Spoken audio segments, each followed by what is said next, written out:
Alright, everybody. Oh, what a day.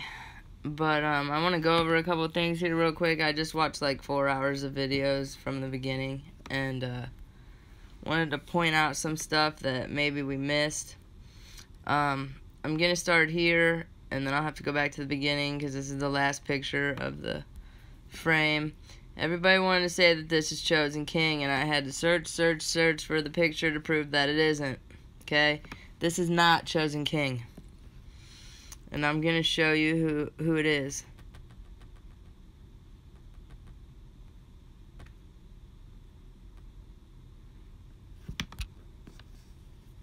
I believe that the guy right here is the guy Tanasia is standing by the refrigerator with. The guy on the right, just a little bit older. So, let's hash that one out of the way. That is not Chosen King. Okay. I'll just start back from the beginning. World News had this on earlier. Don't worry, I've already talked to him. I'm allowed to put this in my video. So, this is where one of the cameras was.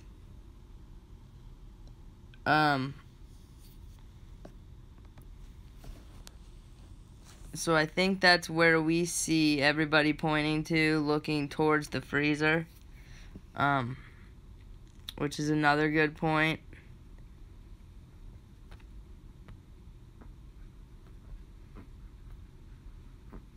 Okay.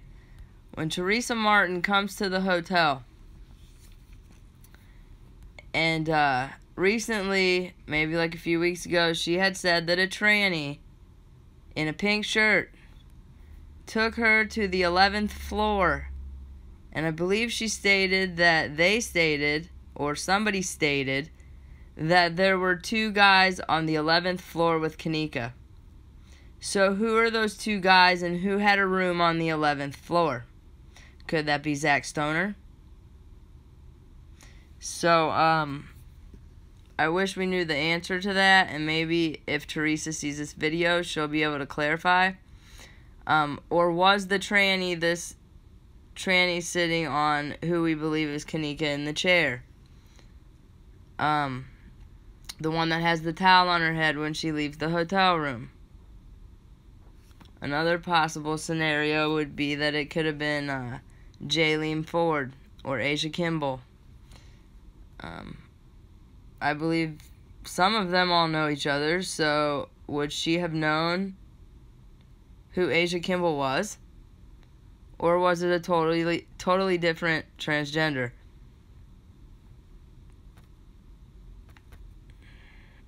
And my next point, I think it was Jess, had a video on that I recently watched here, maybe a half hour ago, stating that Zach had something to do with this. Now, let's go back to Irene's live. How many times have we listened to it? I mean, we can probably recite that shit in our sleep.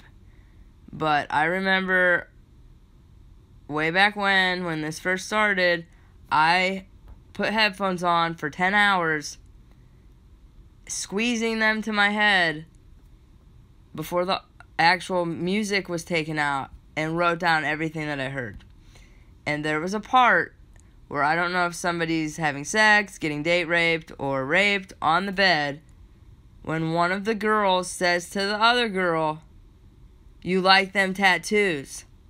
And it wasn't until I went to his profile tonight that I saw this. So could she have been talking about Zach? And do we know yet if he was in New York or if he was at the party? Because from what I'm understanding is he was going to have some type of photo shoot or something at the hotel, and that would kind of make sense. I didn't know he had all these tattoos. Next, would that be Zach Stoner? Now I know in different pictures that I've looked at, he looks like he weighs a little bit more in some than he does in the other. I can't tell if his hair is like Obviously, they have dreads. I was trying to look at the hairline to see if that could be him in the lobby footage. Of course, they can distort the faces or masks and this and that, but it does look to be daytime. I think the timestamp was, let me see if it's on here, 12:15. So that would have been in the morning on the 9th, so the party wouldn't have started yet, so I'm not too sure if that's him. Somewhere, I know somebody has other photos from the lobby that they can clarify that. Okay, here's something I wanted to point out. Let me go to what, I think it was Tiffany Draper, so that you understand where I'm starting. It's kind of hard to see because she had it so small. But this is part of the police report, and she stated, like, right there where it's underlined in red, basically it's saying that Kenneka an Adidas jacket, not a jean jacket. And I know I heard that before, but then a light bulb went off, and I remember the very first time they released this footage, okay? So you see these two, Shady 1 and Shady 2, coming out of the freezer, okay? They each have a bag. The guy in the green coat, I believe, has the camera. And right here, I don't know what he has in this bag, but it's black. Now, when this footage first came out, now if anybody has enough storage on their computer and they still have this footage before they fucked it all up, right here on this table, a cop comes out. And he has a big, like, freezer-sized baggie with something black in it, not what he has. I'd like to know what's in this baggie too. This only takes up maybe like half the bag. This took up the whole entire bag, and it was like a black jacket or a black sweatshirt, and they set it right here on the table. So if anybody can go back and find that footage, that could be the Adidas jacket, which leads me to, why did they change her clothes? Was she naked? And if so, why were there two jackets in the freezer? And if you were going to leave that out as evidence, why were you dumb enough to put it in the police report?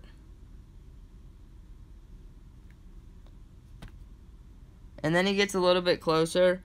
So whatever he has in there, it's like almost half of a bag, and it's black. And then Shady McGee over here has the camera that he's trying to put in his coat, but then the cops walk in. World News had posted this earlier. The circled green, of course, is a younger version of James Coleman, and he was trying to figure out who this was. Now, I'm understanding that when Chosen King first came out, he said James Coleman was married to Teresa's sister, who I'm assuming he said her name was Victoria.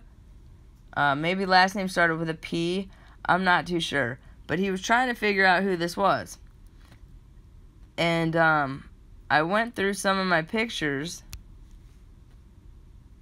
and he pulled out, I don't know if you guys have seen the Cookies picture with Charity Hill and the two sisters, but the one on the right he pulled out, and I'm thinking that maybe this is her. It's her matching the Cookies picture, but I'm not sure if it's her matching the picture with James Coleman.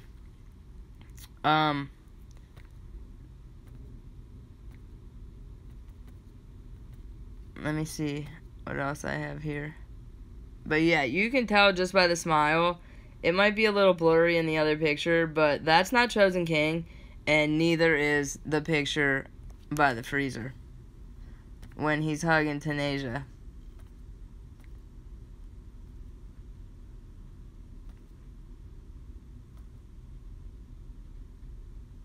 So now, real quick, we have 3 bags of evidence. We have one with a coat or a black sweatshirt of some type. We have whatever this corner guy has in his hand, and then we have the guy over here who has the camera in another baggie. So where did all this evidence go? Because from my understanding, the only evidence that we saw was the watch and the belly button ring, and I'm still waiting to hear what happened to her ring that she always had on her finger.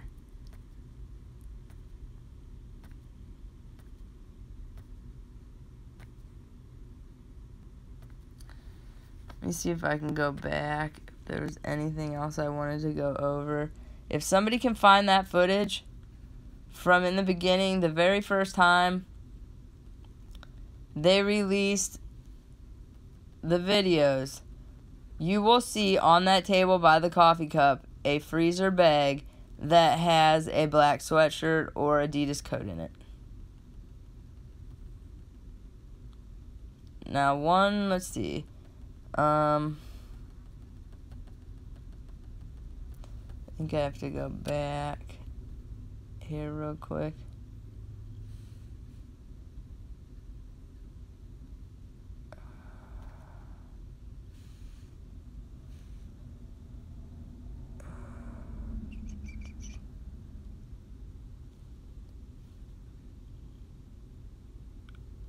Here's one more thing I can clarify.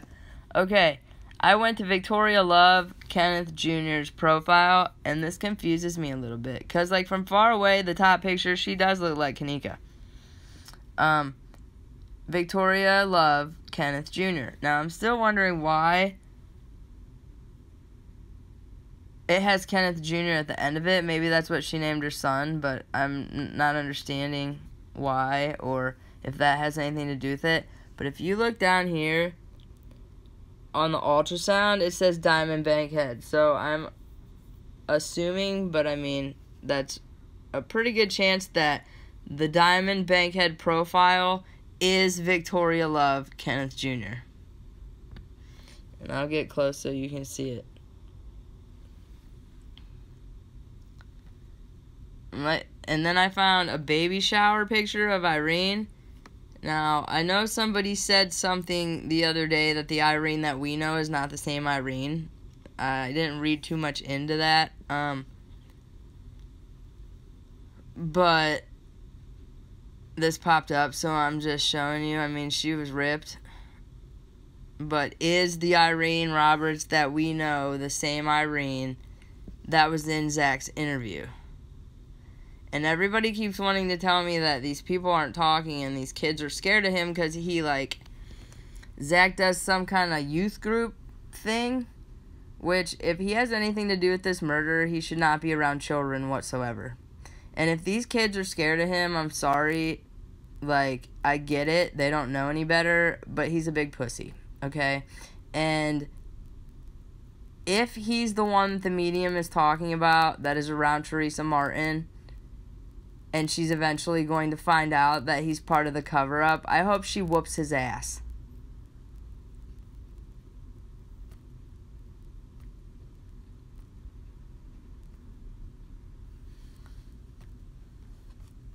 Now let me see if there's anything else on here I want to go over tonight.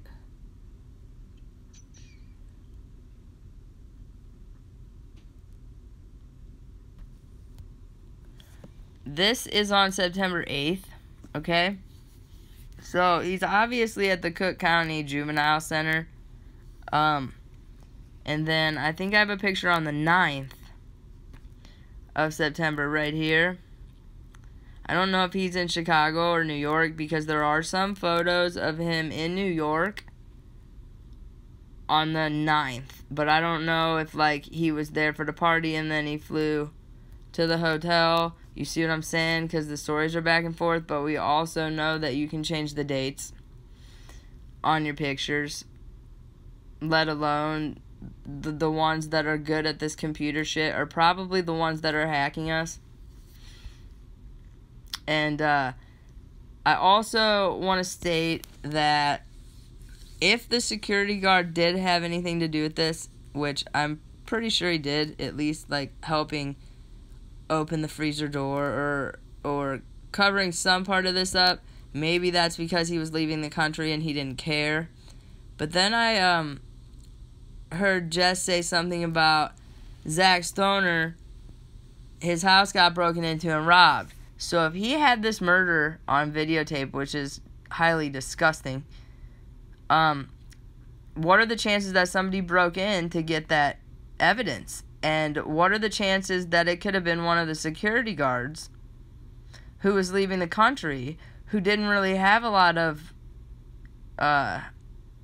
money or supplied internet gadgets, that he robbed them and took the video to Indonesia or Puerto Rico or wherever they went and took all the equipment, and now he's souped up and ready to go on the internet working for Google and YouTube creators with all his stuff, and he can't do nothing about it. But maybe he was like, you know what, I might be on this video, so I'm gonna take this for collateral so nobody says anything. You see what I'm saying?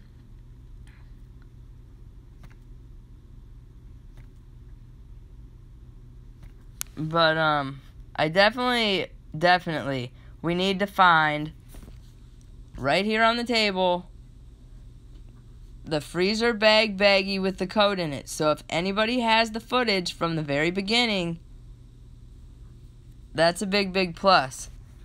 I've already gone over this. I actually have a picture that's drawn out with the patent number beside it from LifeBank. This right here on the table is an organ removal instrument. And when I find that in between my phone and my computer, I had to move stuff around, I'll show you again. I know I leaked it on Facebook in the very beginning, and then somebody had shared it in one of their videos. It's not bullshit. Like, I've been to the funeral home, I've spoke to LifeBank, and I have the patent, and it looks exactly like that. The only thing that I haven't done is actually go into LifeBank and take a picture holding it. So I'll show you guys that the next time I find it. And then Teresa Martin, I actually emailed Tay Zonde this morning, and asked her a few questions, and this popped up. So if anybody has any information, I know I sent a lot of things to Larry Rogers, but I haven't heard anything back. So whatever I can gather and whatever you can gather as proof to send to her, let's do it so that we can end this. And if Zach, if you're hiding more of these interviews, you need to release them before somebody whoops your ass. I'm just going to state that, because this is ridiculous. And are you out here making these videos to actually help for justice for Kenneka, or are you just releasing them to save your own ass and using it as collateral to scare these kids? Why they're scared of you, I don't know, because you're not scary at all. You're pathetic. But basically get the information to this address for Teresa Martin, and Zach, share the rest of those interviews immediately. I think we all want you to. And after Jess's video, I'm pretty sure that you're going to, because that's the only